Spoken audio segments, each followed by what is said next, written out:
We're live. We are live. Welcome to our development camp number 5, the last of the spring series, but not the last by any means. No. No at all. You want to introduce the guests while I take care of the AC? Yes. All right. We are joined by Al Anka. Hello. And let me, let's go over to here, unmute. Introduce y'all. Let's see. You need to unmute them. Okay, great. There we go. And very spontaneously, we have a couple of our Vista Core members from Maker Guilds, Exploratory in LA. And we're going to have to unmute you guys because we need you to get the background. So you can mute yourselves when you're not talking, but we'll have you guys pop in a little bit. We are... It's not letting us unmute. Not letting you unmute you guys. Huh. Are you guys muted manually? Oh. All right. Oh. Okay. All right. So today's theme, documentation and reflection, which is appropriate for the 5th of the series, not the final. No. Ongoing. We have the invitation coming in about 15 minutes or so after Al speaks and shares a little bit about your summer experiences and some expectations about that. Just pop on spontaneously. Say hi, share some reflections, pop off if you want. If you've been shy and reluctant to be on air, this is your easiest route to get on. This is the time. In our Maker Core community is the link to get in this Hangout directly. As soon as you follow it, you'll pop on in, and we'll say hi, and we'll chat, and you can stick around as long as you want. Or you can just pop in and pop out. No worries. But we'll invite you guys in about 15, 20 minutes or so. Yep. So, yeah. But let's begin with the reason that Al is here today. You can thank Al and his team for the evaluations that you've gotten so far and that you will be doing in the future. So we're very big on the evaluations. They do us a huge amount of good, and we'll be covering some of the highlights of stuff that we love about it later on. But you guys wrote pages and pages of very cool, interesting, and fascinating. Oh yeah, it's been really good. So, but let's have Al cover the logistics. Okay. Sure. Okay. Like Steve said, my name's Al Anka. I work at the Science Museum of Minnesota, and I'm an external evaluator for MakerEd. So basically, I work with Lisa and Steve to measure and show the value of the Maker Core program, and this is a really fun and really easy place to do that. So it's great. I want to thank you guys for filling out the surveys. Those are really important for get feedback from you all about how the program's going, and helps us improve things, and it helps us communicate with people that give us money. And people that want to support us about the cool stuff that you all are doing.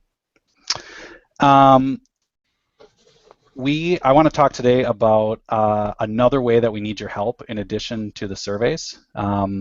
We want Maker Core members to track 3 things over their summer. So while you're at your host site, we want you to track 3 things. And in order to make this really easy for you, we developed, it's an Excel sheet. It's just a spreadsheet. We're calling it a timesheet. And you'll get a copy of this before you start in June. And you'll get a copy of instructions about how to use it.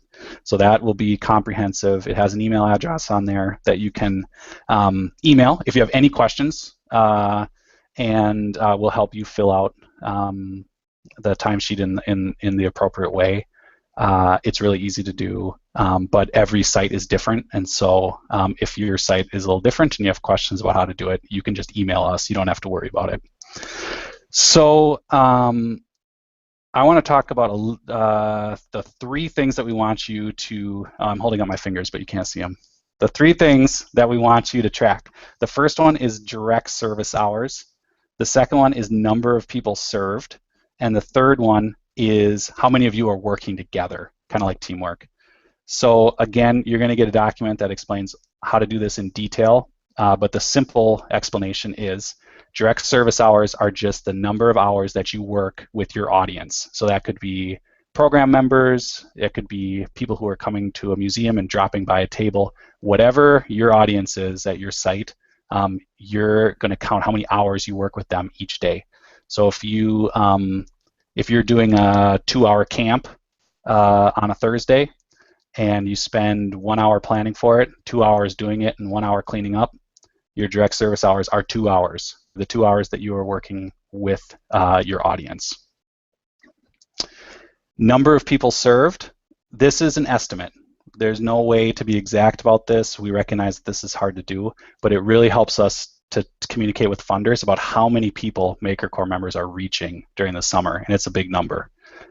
So the way that you do this is if you have a program that has a sign-up sheet, you can just count how many people are on the sign-up sheet and put that down each day. If you have a drop-in program where people just show up and you don't know how many it's going to be, you can just estimate. Just make a guess. Say we did 50 people, we did 200 people today. You can just guess. And then the third thing is number of Maker Core members working together. So this is important. Even if you have 4 Maker Core members working at your site and you all work together every day, all your timesheets are going to pretty much be exactly the same, but we still want every person to do it because that's how we count these things. So everybody's going to fill out their own timesheet, and there's a spot on there that says, I worked for 1 hour with 20 people, and it was 4 of us that worked with them. That keeps us from double counting how many people you worked with. So that's important too. That's it. There's just 3. It's just a timesheet with dates on it. It's got those 3 columns, and you just fill it in each day. If you forget to do it one day, just go back and take a guess on what it was. We don't need to be exact here, but we do want to get an idea of the great work that you're doing out at your host sites. So the very last thing is, what are you going to do with this? You'll fill it out. We'll send you the document. You'll fill it out as you go through the summer. And then we're going to ask for it at the beginning of July. So we'll send you an email and say, please send it to us, and it'll have instructions about how to do that. And then we're going to ask you again to send it at the end of your service. We're not going to know exactly when that is for your service, but sometime in August we'll say, please send it to us. You may have been done for a while, or you may just be finishing up, but that will be the final timesheet, and it will have all your dates on it. That's it. Cool. Sounds good. Yeah. Well, it's a mouthful, but it really is easy.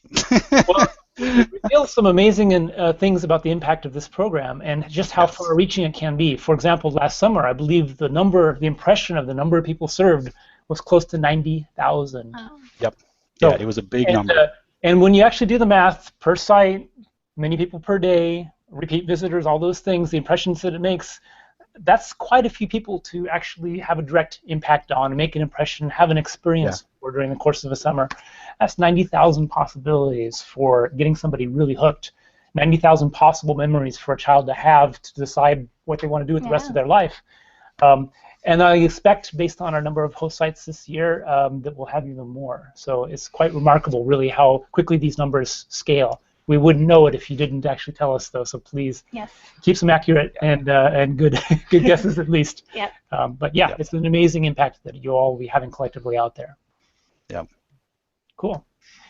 Thank you, Al. And Al, you are welcome to hang out as long as you want. If you have some insights about documentation you want to share, great. If you want to pop off, we won't take it as an offense. Okay. We know you're busy. We know you're a new father, so that's cool. Speaking of documentation, you have baby pictures to take. So, one of the best forms of documentation. So, so for this session, actually, we've got. I'm going to count on having Nancy as a moderator because I love talking about this so much. I can go on and on about it. So I'm going to have some slides to help me keep me real short here on what I talk about, and then we hope to actually open it up to you as you pop in, have our Vista folks join us later on for their documentation work they've been doing, and then we'll actually go over some of the survey results and things that were really cool about that. So I think the Vistas are actually having their meeting now. They may be back on later on spontaneously, which is great. So before we jump into everything, we are sending out the post-camp survey. I know that everyone just finished the pre-camp, but we're going to be sending it out by this evening. So that'll be coming from Nancy at MakerEd. And please fill it out. And fill it out soon. Yes, fill it out. You can use it to avoid finals. Productive procrastination. Yeah, exactly. So, and then the other thing is we'll be drawing e-textiles challenge. So we'll be drawing the winner from that towards the end of this hangout. Later on today, you just saw down below. What are you gonna get? Oh, yeah. I'm gonna actually deliver the Lego in person to Max. Whoa, this is his kit of parts, cool. hundreds of parts to make little lamps or whatever you want to make. And then the person who wins this drawing will be getting LEDs and ringing phones, and so other things to support your e-textile possibilities. So. I didn't get that. We are the only ones left in the office right now. Our whole MakerCore crew and Maker Ed team are in the peninsula right now getting ready for our Making Possibilities workshop tomorrow, which we actually will be streaming the keynotes for live. So Dale Doherty happens at 9 o'clock in the morning, Pacific time. And then Sylvia Martinez, author of Invent to Learn, co-author, will be speaking at the 2:30 keynote. Both of these will be streaming from the Intel site. So you can see on our community and see links from our Google Plus page on how to get to those keynotes. So I'll start this story before Nancy gets back while she's answering logistical things. We may be interrupted by this periodically because we have this major event going on tomorrow. So apologies for the fact that it's crazy here. And just for full transparency, I don't mind showing you what absolute disaster this whole office is right now because we've been working to get these conferences going. Here's just one small little sign of the chaos and what we've got packed up and ready to go that we still have to do. This is the whole crazy office. This is with all the stuff gone that the team has already taken. So sorry for the shaky cam there, but that's the planet we've been living on. Preparation for this big conference tomorrow, hundreds of educators, which we will hope to share more about later on. So thank you for taking care of the logistics. Yes. I'm going to share a little bit of story about why documentation excites me so much and my experience with it, give you a little perspective about where I'm coming from. And then Nancy and I will chat a little bit about it in general. But let me start with the slide screens here. All right, screen share. So these are my tinkering camp kids. And my experience stems from being a documentation specialist and math and science teacher and PE teacher and many different things. But I learned more in the nearly 9-10 years that I did this from the documentation that I did and being with these kids and seeing what they paid attention to than anything else. It was the biggest gift I've ever had in my life. Whenever I wasn't teaching, I was going around with the camera, just observing, noticing. It was a video camera, photography, writing things down with a notebook. This is how the kids often saw me. This was a card that was made for me before I left the school. This little photo robot, which means you can be very obvious about documentation or you can be very subtle about it. This is an instance of not being so subtle. This was a tinkering school. This was 4 different documentation devices going simultaneously, some of them videos, some of them cameras, some of them stop motion. This was me teasing an actual camp member who didn't want to be documented, who actually did. She was pretending, but it was kind of funny. I came back to her not with 1 camera, but with 4. Some of the main questions that we'll be going over today, just to begin with, are how do we develop these effective habits of sharing and reflection, to build it into the process so that it's part of what we do, how we plan, how we interact with kids, and actually how do we get kids to be on board with that themselves? How do we develop the habits in them? And how do we empower them so they feel they can capture and share their work so that they can inspire their peers, inspire you as an educator, and inspire the world? So one of those ways of doing that, one of my favorite ways, is to actually give oops, I got to get on the right screen. There we go. Is to actually give the cameras to the kids themselves. I learned very early on that no matter how expensive a camera you have, if you've got a camera strap, toddlers are not going to mess around with it. They're going to be very careful. They'll be fascinated with the screen. They're going to keep it at head level. And they're going to take very interesting shots of things you wouldn't expect. Giving a camera to a kid, especially a very young one, gives you a different perspective on the world. It's just amazing. One of our cohorts last year, actually, 2013 cohorts, mentioned that give kids the camera/tools to document. They'll be excited that they're being trusted and given the opportunity to use these tools. It's all about empowerment. It's a very fantastic observation they had in their cohort meeting, and it's absolutely true. This is another way to engage people if they're not so engaged in the process. Invite them in with a camera or a video recorder, or actually have them draw and list. So I have discovered over the years that children, this was back in the standard definition big camcorder days, that these kids remembered this incident where they were trusted with this camcorder years and years down the road, to be given this power and this equipment, and to be asked to actually answer the questions. Years down the road, they some of them got into photography, for example. Some of the same kids that started using this equipment. This was taken by a 10-year-old, for example, who is now so into photography. She's taking, she's in high school now. She's taking film and actual film development classes. These are really amazing shots. Aren't they beautiful? I mean, that's a 10-year-old that took those, and this came back from a roll that she took where every single picture was like this. And I asked her, did you edit or delete any pictures? Because for me, my great picture taking happens about 1 in every 10 pictures, yeah. But nah, she had an 80% awesome rate, Oh. and then a 20% better than my pictures rate. The other great thing about giving kids the cameras is this might be the only time you get pictures of yourself. So the only time I ever got pictures of me in my tinkering camp over the years actually is when I handed a camera off to another kid, and every once in a while I got pictures of me in the tent in the backyard, for example, working with kids. But you get all sorts of spontaneous things happening. It's really a nice way to capture things. And you notice that most of these pictures that I took are actually candid shots. They're not the pose shots. They are sometimes a little bit posed, but most of the time it's really you become a fly on the wall in the background and get the actual process of the work that goes on. Beyond the camera, though, there's another way to capture that I highly recommend that you get into and foster a habit for the children, and that is the use of documentation notebooks. Use it yourself. Free yourself from the camera every once in a while. Write down some things, jot down what you hear. Encourage the kids to capture their ideas. Then you can always go back to the notebooks. What did you think about? This became so ingrained as a culture in our school that kids would come up to me at lunch showing me their new invention, their new idea for something they wanted to make. And then they would actually make it. They would follow through. I would be able to see through the notebook what kind of materials they needed to support their dreams and what they wanted to do. So that was extremely empowering and also gave us something to talk about and continue with. I could always give them a little bit of a encouragement. Go home, take a look at this thing. Show me what you made at home, and then they would share it with each other. So it was a very, very empowering thing, these notebooks. So that's just a little taste of my perspective initially on documentation, stuff like that. What's your initial impression and take on this documentation reflection process? I personally really like to use notebooks. I think this is a really, really great format to start off with. Cameras can come later, but I want to say, we have the notebooks in there. Try to switch up the format on what you use. Start with what you're comfortable with, but after you get into the documentation habit, you've been using the notebook or using a camera, switch it up. Use a video, use a laptop, use a recorder. Absolutely. I want to second that, using the recorder, because actually it's one of the most useful things to get about children is the spontaneous things that they say while they're making. You can actually get a recorder and keep it going and kind of forget about it. It's very easy. You're not writing anything down.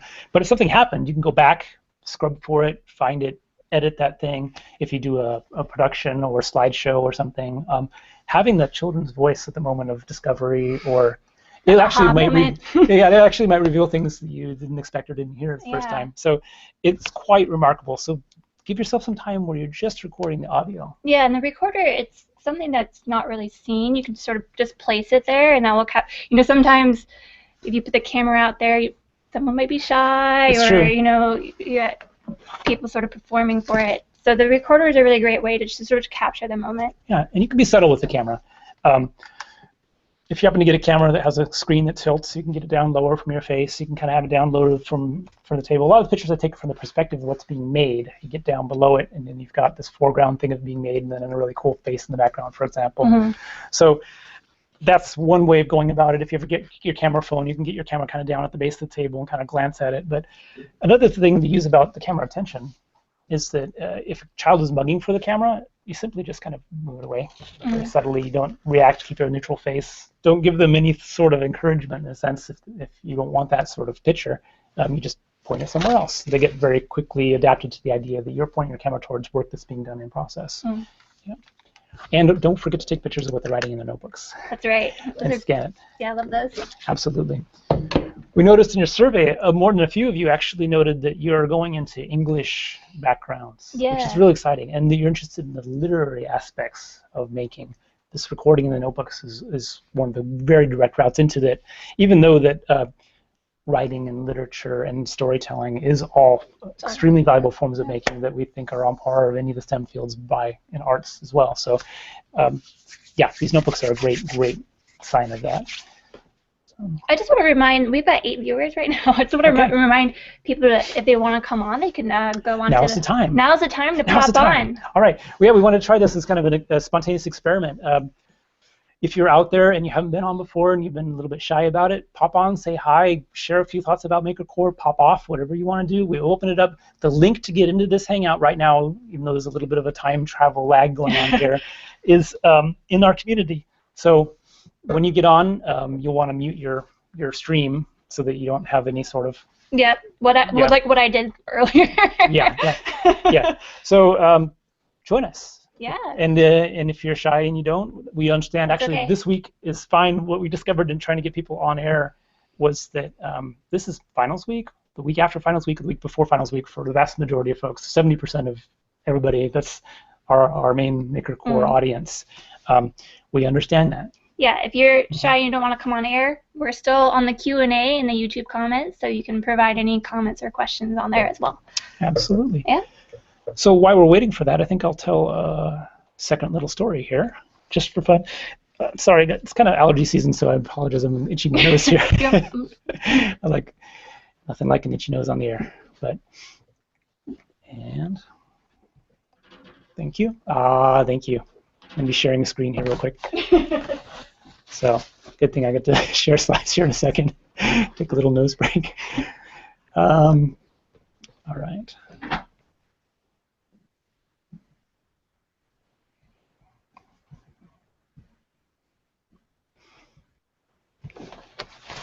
So the number one reason to do any sort of documentation, I think, is this child empowerment type approach. It's what comes with these pictures that you can share back to them to show how you've paid attention to who they are, to show them that you value what they are, what they do, how they act with each other, how they've built empathy for each other. Sometimes if a child's having a difficulty working with another child, you can go back and show them pictures of how well they've worked with somebody in the past. It's a nice reminder to say, like, this is how I see you. Yeah. And you can even do that within a making session. If somebody's having a difficult time, you can scroll back a little bit and say, hey, earlier I saw this. This is how I know you can be. You're putting energy towards what was positive, when they were connected, when they were engaged. Whatever it is that got them spiraled out of that, you can get them back into that by reminding them that you saw that, and that's what you paid attention to. So, yeah, it's where you pay attention to that children really, really pay attention to as well. I'm going to tell a little bit of a story here that was really a way that I discovered more and more about aging capabilities, especially the capabilities of young children. The more I worked with them, the more I discovered they're capable of a lot more than we expect. This little 2-year-old, for example, was insistent on using these power scissors on his own. Actually, wasn't even 2 yet. Could barely even talk. And yet he was very clear communicating. He wanted to use them successfully. He was so concentrated. He was so safe. And of course, his parent and I were right next to him in case anything would go wrong. Those power scissors, by the way, do not cut skin. They cut cardboard very well, but they don't cut skin. Other preschoolers have shown tremendous care with things like fire and respect for it when we talk about what could possibly go wrong. But this is the sort of background that I had through tinkering, but it wasn't always like that for me. One of the things that happened earliest on, this is about 8 years ago now, was actually worked with 4th and 5th graders who were extremely excited about putting together a set of playhouses for the preschoolers in their school. They're like, oh, we're going to paint these really cool cardboard boxes. We're going to make cool stuff for the preschoolers to play, and it'll be a surprise for them when they come out to play in the playground. So for PE, for several days and during lunch, they volunteered their time to put together these wonderful things. What I like about this anti-stereotypical thing is this one with the skull and crossbones and the blood was made by 3 girls. Yeah. So just really cool stuff. Undersea things, all sorts of things like that. And they were really thrilled and excited to present these little playhouses to the preschool kids. And indeed, when the preschool kids came out, they thought it was fun. They came in and they explored them. They were excited. But very unexpectedly, that quickly went away. They kind of went and played and did their own thing around the rest. They didn't really hang out in these sort of things. It wasn't the impact that these older kids had hoped for, and it was a little bit disappointing for them. So we kind of talked about why it was. So we'll kind of hang on to that, why it was. We kind of thought about that. When I thought about it later on, I thought about, okay, we're going to reintroduce this idea, but we're going to actually empower the whole class and invite even younger kids to start making, and we'll do it on a small scale first. This was using retail glass cube connectors and clips to create first small-scale creations. This is an option during PE again, actually. A lot of times we did making outside in this realm. That picture was taken by a student. And they learned how to use the power scissors, and then very quickly they're like, let's make forts for the younger students again. Oh. So the idea came up years and years later to make big-scale forts, and so they put them together with these different settings. And this time when the preschoolers came out, again, different set of preschoolers this time, they had a completely different reaction to them. They loved them, they stayed in them. So what was the difference this time? The difference was, any guesses about what was the difference this time versus last time? Mm-mm. Okay. They were not as finished. Oh. They were rawer.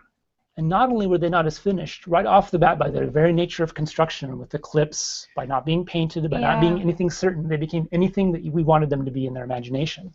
So they quickly made them their own, not only in terms of imagination, in terms of how they used them, which led to some spectacular things, but they got inside, they reconfigured, they remade, they showed us what they were capable of, and we didn't even anticipate this. They took apart things that the older kids had made for them, and they rebuilt their own using their clips. That's great. And they showed us in every way how much they could concentrate, how capable they were, lots of tongues sticking out. Yeah. This was a challenge that was right at the edge of their capabilities for their manual dexterity, for how hard it was, and we had tons of this. Like, they're so concentrated on what they're doing, and they're so respected. They said, we're going to make these for the older kids. So, amazing. And it was a wonderful way to kind of flip this thing around. So here I am, of course, capturing this whole story through photos, because they're the ones driving this. Mm-hmm. This is the beauty of documentation. I'm hanging back. This is all happening spontaneously, but what the children are making here. And you can see in the end, they're really showing us how strong they are. Yeah. So with this sort of attitude towards children and the things that they are actually engaged in project-wise, you can see on the right here, this child who's, look on that face of concentration, painting this mural. This is a preschooler spending hours helping to contribute to a mural that takes many different layers of paint. This is what children are capable of when they are invited into a process to own it, when they are asked to do something difficult, when they're not handed something pre-made to them. So that's just a little story I wanted to share about that. Again, the credit goes to my work and colleagues also for supporting that work at Opal School. That's great. But you can see how that might be transformative. Yeah, right? Absolutely. And then I did lots of reflection on this in the notebook. Like, I didn't expect the kids to get so tired of those pre-built houses so quickly. Why was it? It wasn't theirs. Yeah. It wasn't their own stories. It was stories being fed to them, which happens a lot. All right. Anybody spontaneously want to join us? Time to be spontaneous. Are there any questions? No questions yet. Yeah. We're okay with that. Yeah, we're okay with that. We're doing a couple things here, monitoring channels. Yeah. You know, this whole level of engagement kind of thing, like how much do you invite child, how much do you see them and value them? I followed this link on Twitter the other day that was master storyteller in library gets children engaged through interactive storytelling reading. I was like, oh, this is cool. So I had a different idea about what it actually was, and then I saw the video, and I was kind of disappointed because it was the cow goes moo, everybody go moo, or then the person was really sleepy, everybody yawn. So it was like a very scripted, interactive, but not really truly interactive. It was like a do this now kind of engagement kind of thing. Yeah, I worked as a storyteller for a while in a library, and just here in Oakland, and we storytellers, you have to go through a program, and you sort of taught like, there's a whole structure of you start the story with a little dance or something, and get the kids to be moving. Then move into telling, have a book that you've chosen, and make sure you have backup stories just in case the kids don't like it, and then you have the show and stuff. And so I found the first couple of storytelling that I put on, I thought, okay, well, I'm just going to follow the structure because that's what the library wants me to do. But that fell apart within the second time trying it, because what happened was, the kids want to tell a story too. Yes. And so once I have a box of puppets, and I'm not going to keep that away from the kids. So what I found that if I put if I give the kids puppets and say, you know, we're all telling a story together, and what comes out of this, I just found like it was, you know, the kids had a much better time. It was much more engaging. Absolutely, and you can ask them things about the story, ask them to anticipate things, ask them what they think about this, ask them what it reminds them of in their life, and then all of a sudden they're going off in conversation, but you're showing respect. Anyway, we'll continue that sort of work because we have a spontaneous visitor. Hi. So, hello. Hi. Please introduce yourself and say howdy. Hello. My name is Adelie. Sorry, I have like 3 dogs in there just waiting. That's cool. Great. More for the party. Yeah. My name is Adelie Jimenez, and I'm in Baltimore right now, and I'm pretty excited to be on. I am one of the shy ones, I must say, so. We are massively proud of you, because isn't it okay already? I mean, not so bad, right? We even enjoy having your dogs. It's good. Not so bad. Yeah. I agree. Fantastic. So, With the other conference. Yeah, we have another visitor on too. We also have. Yeah, who do we have? Brent Richardson. Whoa. Yay! Hey. Yay! All right, Children's Museum of Houston. Yeah, I'm riding the bus home. Thank you. I wasn't sure if my phone would do it or not. Wow, that's spontaneous. Hey. And on a bus. That's great. We've got 3 dogs and we've got a bus. All right, even better than we could have anticipated. So for both of you, Brent and Natalie, how are things going so far? What kind of thoughts and reflection would you like to share now that you're on spontaneously? I would say I've never like done any of these type of things before. I'm more into like painting and making things for like foundation classes. So this is definitely very different for me. Have to really read instructions, look up things, just because I've never actually dealt with any of these materials before, especially with like the makey projects. So it's kind of a little difficult for me just because I've never done it before, but I'm actually really excited. I'm working on it, so it's different. Yeah. Cool. And you're giving yourself experience on air, which is really nice. That's so we're so great. proud of you for that. So thank you for taking the spirit of the possibility box, which is to try new things, right? And also for reminding us that all of us do something that is making already. Painting is every bit as important and as fundamental in making as anything electronic, for example. Yep. So there's always a hook somebody has. Yeah. Storytelling might be one. So Yeah.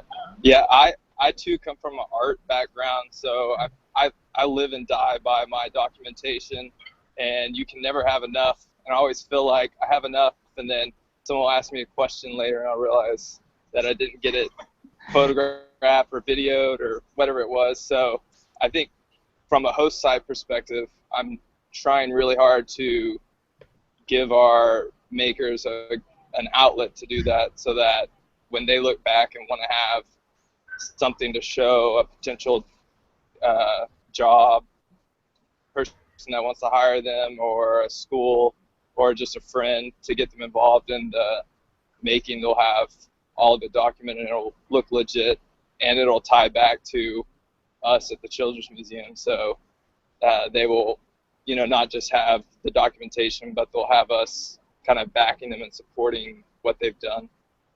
everybody wins in that instance, right? Yeah. Yeah. We care as much about your professional development and your future career as anything. And so having something to show for it, I mean, you won't regret it. Amazing, Oh, yeah. And the Yeah. Children's Houston has a fantastic legacy of showing and sharing projects because there's a great deal of freedom to develop them there. But people can go on our blog and see the signs of what we have so much to learn from the art world in their legacy of portfolios. This is how artists show and communicate their work.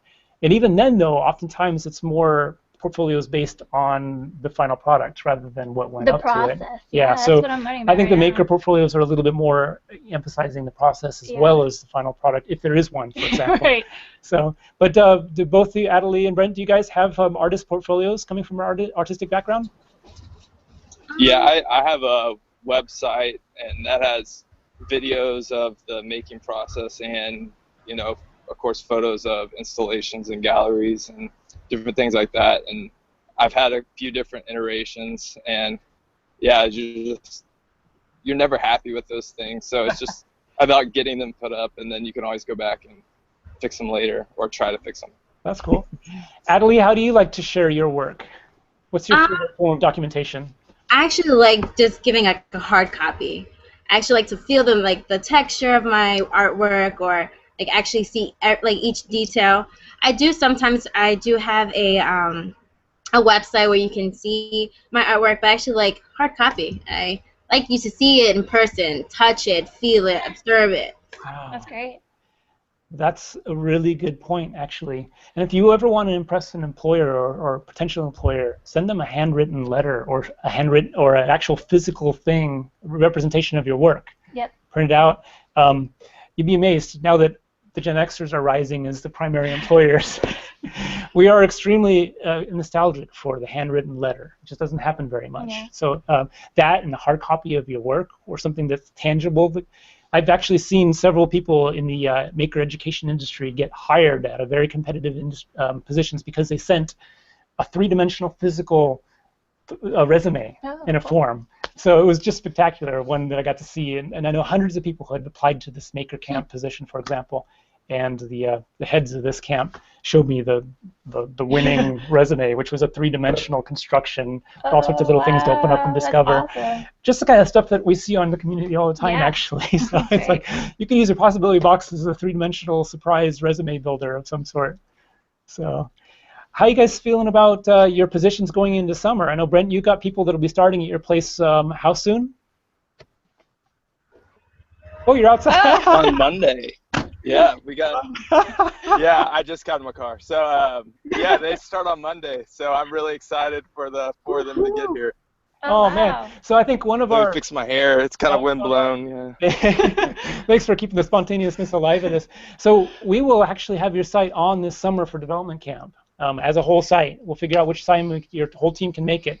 And Adelie, can you remind me which site you're going to this summer? I'll be the Digital Harbor Foundation, and we start second.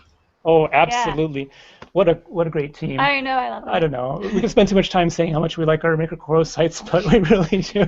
They're rather spectacular. And DHF is actually rather masterful at documenting. They got the digital realm down. They've got the ArtBot video with the kids that I really like. Oh, my gosh, I love that video. Did you put a link of that on the? No, I should. I Yes. love that video. Thank you. Yes, we'll try to remember to follow up on these links to the site. But yeah, Adelie, when do you start that position?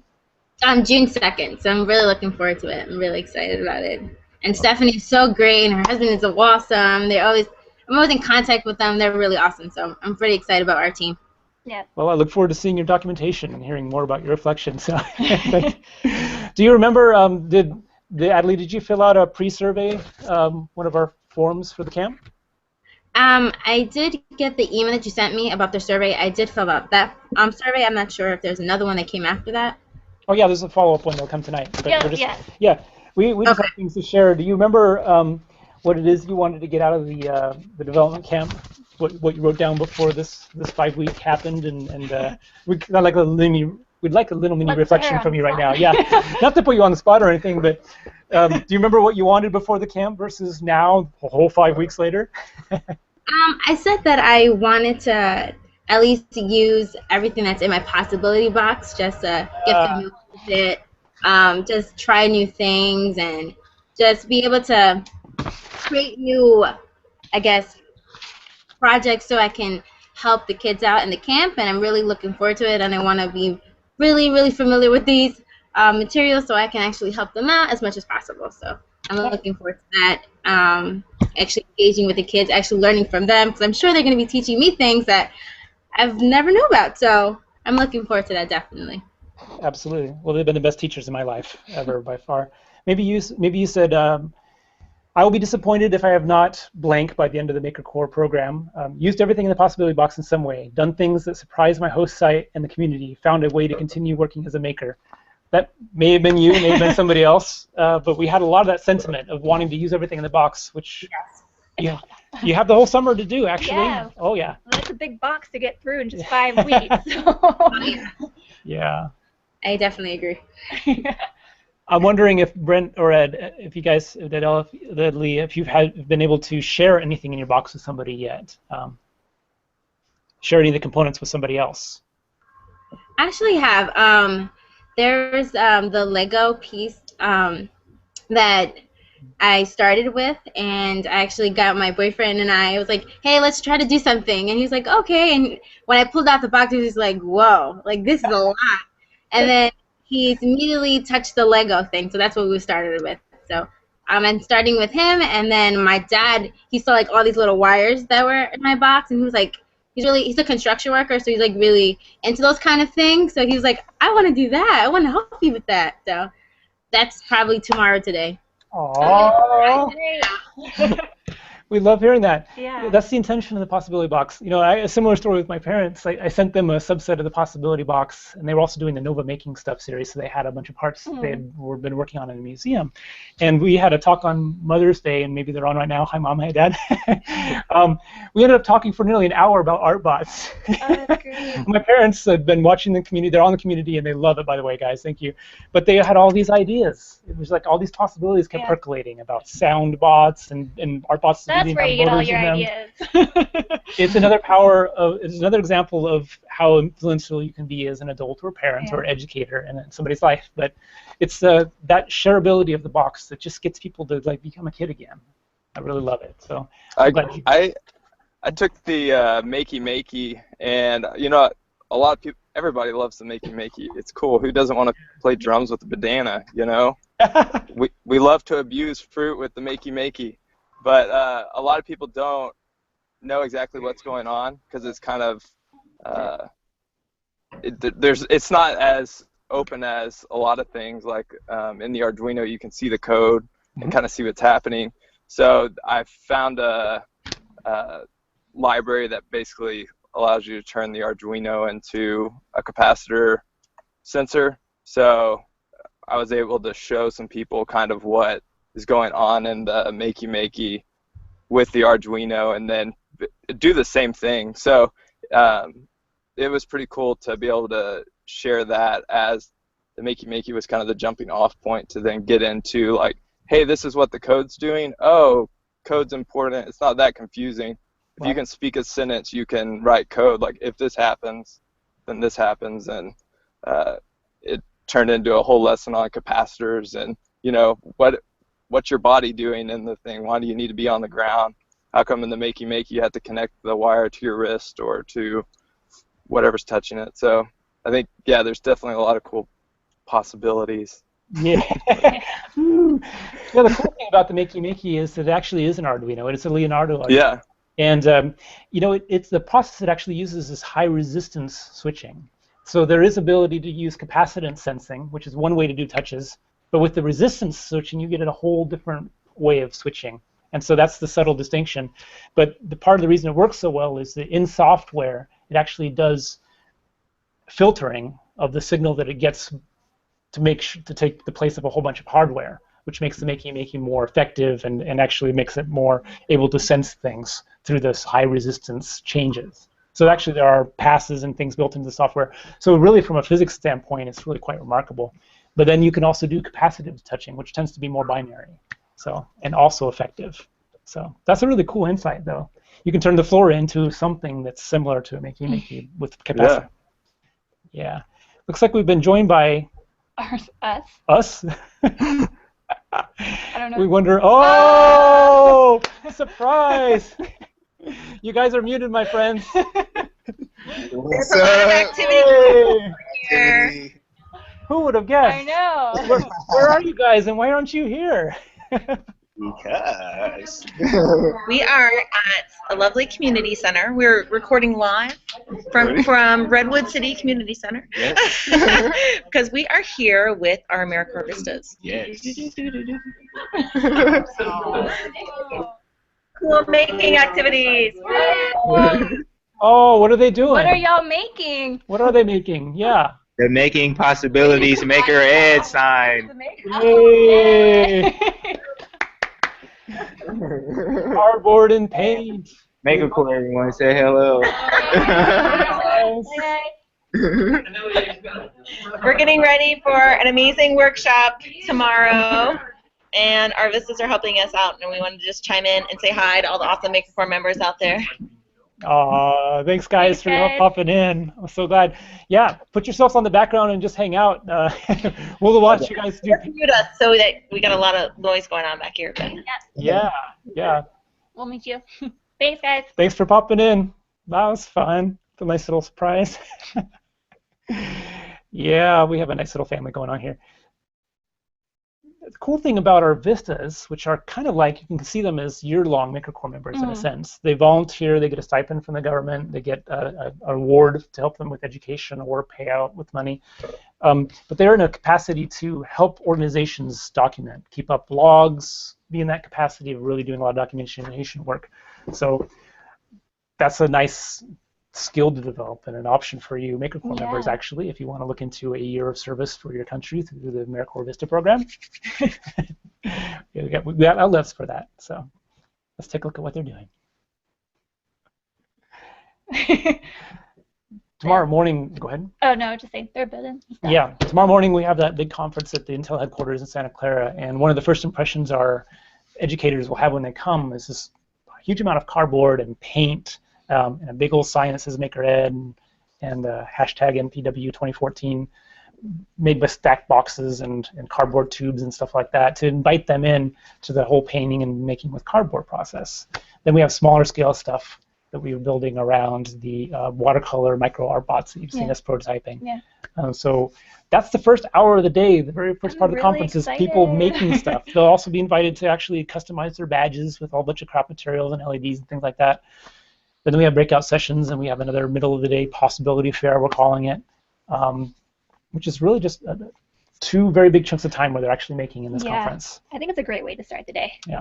And then we have Maker Fair coming up this weekend. So that's why we're running around with our heads cut off. So, all right.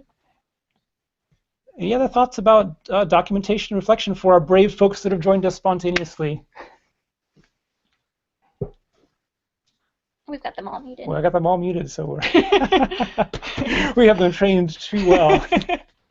What are you looking forward to most about this summer? I mean, I'm looking forward to seeing what people are doing when they first get to their sites. I'm really excited about all the different programs. I'm just And because we have your voices, Adley and Brent, what would you like to have covered in future sessions like this for the summer? I mean, what kind of topics do you think would be most useful to you that would get you most excited? If you have anything to share about what you guys would like to see as a topic in our summer development camps, which is really going to be focused on what you guys are actually doing in the summer and what you're learning. So any ideas about what you'd love to see? Okay. Let me think about that for 1 second. Yeah. That's a tough thing with this format. There's a little bit and we're asking things for you spontaneously. So I can tell you that we are going to be addressing skills even more. We're going to have a Galileo support group that is actually going to be run by both people from Intel and folks that we are hiring as Maker Ed to support Galileo and some Arduino work. So that's extremely exciting. We're granting 2 of our Maker Corps sites work to document different projects, work with the Galileo, and to support things like special meetups around the Galileo itself, which will be really exciting. So that'll be turn 2. Yeah, and you're one of them. Yeah. Hey. By amazing coincidence. What? Yeah. So. Hey, so I thought of one thing, which you guys we kind of covered in one of the first camps about being inclusive. I'm personally interested in even things outside gender barriers, just like physical handicaps, different. We do sensory-friendly days at the museum, so things with low levels of noise. Because, I mean, people are, like you showed the preschoolers building with boxes, they're totally capable given the opportunity. And I would be interested to hear other people's experience making with all different types of people. Well, fantastic. You know, if you're curious about that topic, I think that's actually a very big chance that we'll cover that more in the summer. You can actually go back to our archive on our YouTube channel and see a session from last year where we actually had a guest from DIY Ability. These folks take toys and they go and they do workshops, and they take it so that it can be a breakout toy so that you can make switches that are larger for kids who don't have a lot of control or that are head or but basically they adapt toys and things for children of vastly different abilities. And they run workshops doing that. So we had a really nice on-air session. I can't recall exactly what week it was, but you'll have to poke around and see. Yeah, that is an extremely rich and awesome topic. I'll definitely have to check that out. Cool. Add one quick thing. I'm listening here on the side. Yay, Lisa.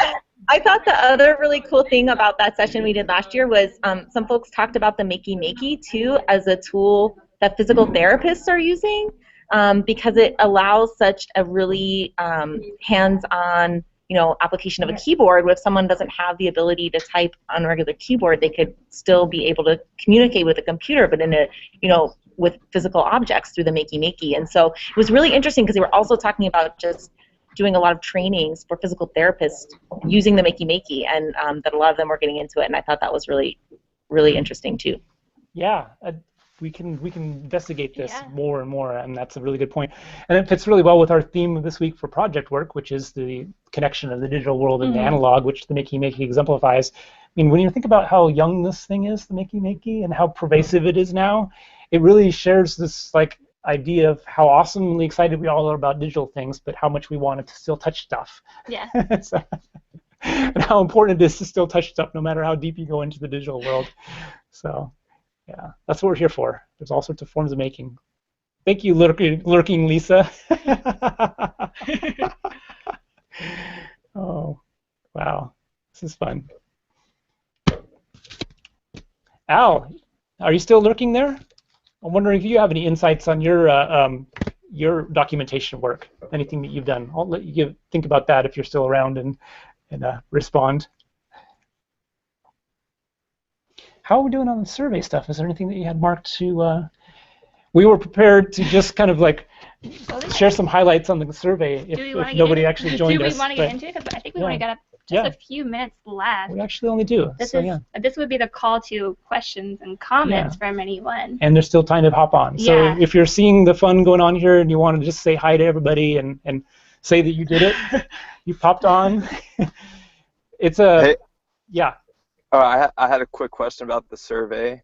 Yeah. Were the host sites also was I sent that MakerCore member survey also, or was I just sent the host site survey? It would be just the host site survey. Okay. Because I didn't want to miss it if I did. That's kind of you. Yeah. All right. Good. All right. I wasn't one of the 10% that didn't fill it out. We still love that 10%. Yeah. You guys are still. Yeah. And you can still, here's a good point. You can still fill out a post-camp survey. If you didn't fill out a pre, it's okay to still do a post. Yeah. We still want your feedback and response, and we do share. So real quick before we go, anybody's welcome to go on in time, but we had a lot of people saying they wanted to try new things. We covered that. They want to feel younger. They want to get teamwork. I saw a lot of requests for resources. Yeah. Which I think we could all post on the community. Absolutely. So building and sharing our resources together, we actually have a whole section for that already. Lots of use on possibility box, lots of work with teens. In different age groups, actually. Yeah. There was questions about how to adapt your programs for different ages. I think that will be a very worthy summer topic, is to actually touch a little bit more on specific age groups, some of the very specific things, especially teens. There's a lot of curiosity about adolescents and teens in this, reflected in this survey here. Very briefly, one of the best ways to get to a teen's heart is to give them some sort of power. Yeah. Oh, yeah. That's really kind of what it's all about, these developing, calibrating young adults. Yeah.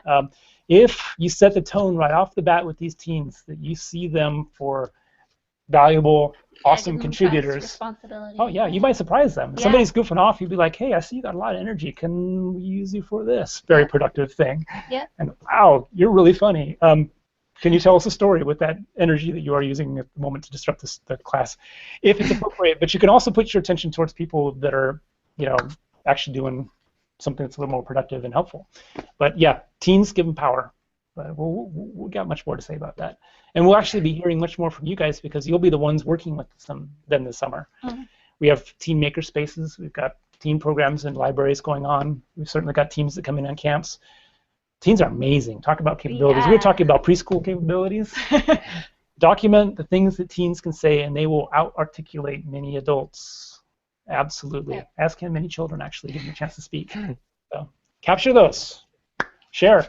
And let us know how it's like. Oh, we have the last thing. Remembered. Yes, right. I'm glad. We don't want to forget those. Sorry, I just remembered. We're drawing for the e-textile challenge. So we've got about 12 entries here. Mm-hmm. Steve.